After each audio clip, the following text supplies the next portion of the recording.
Charge sheets for the errant prison officers are being prepared, but some external information needs to be provided before this matter can come to a close, says Director of Prisons Gladwin Samuels. This will serve to establish if indeed the prisoners were in contact with some prison officers who were named as having provided the alcohol and drugs that were seen on the Facebook posts.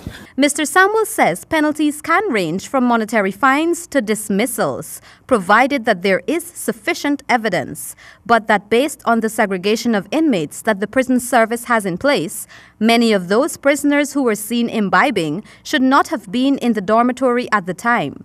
So it shows clearly that there was a breakdown in terms of the management of those prisons on that day that resulted in that. And my thing is, even if for some reason they were able to get to the area that they are not authorized to be, there should have been some early detection of those persons in an unauthorized area and the necessary action taken. From statements reviewed, it also established that even when the prisoners were found to be operating as though they were under the influence of alcohol, the appropriate steps were not taken by the persons on duty. According to the Director of Prisons, thus far, the number of persons who smuggled the alcohol into the prisons is yet to be determined, but the prison service has been provided with names. Also, Mr. Samuel said reports are that telephone contact was made between prisoners and prison officers in order to negotiate the alcohol and partying transactions. So we're awaiting information to validate that.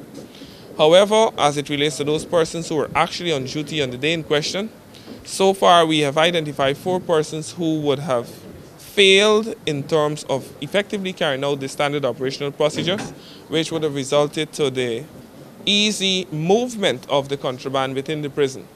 Because closely examining the photographs posted on Facebook, it would show you that the drinking took place in 2 parts of the prison. The dining hall, where prisoners would be during the day, and then the number 1 dormitory. Mr. Samuels added that although prison officers caught in these situations may say that it is due to the level of their salaries, that's no excuse. But I would say to ranks at musters and other engagements that if for some reason you find the salary of the prison service is not enough, then you should leave instead of endangering the lives of others. Despite all of the bashing the service has been getting in the media, which is rightfully so, because if there are lapses, then we must be chastised for that. But it has served not to change the attitude of some prison officers. Reporting for HGP Nightly News, I am Kristen Macklingam.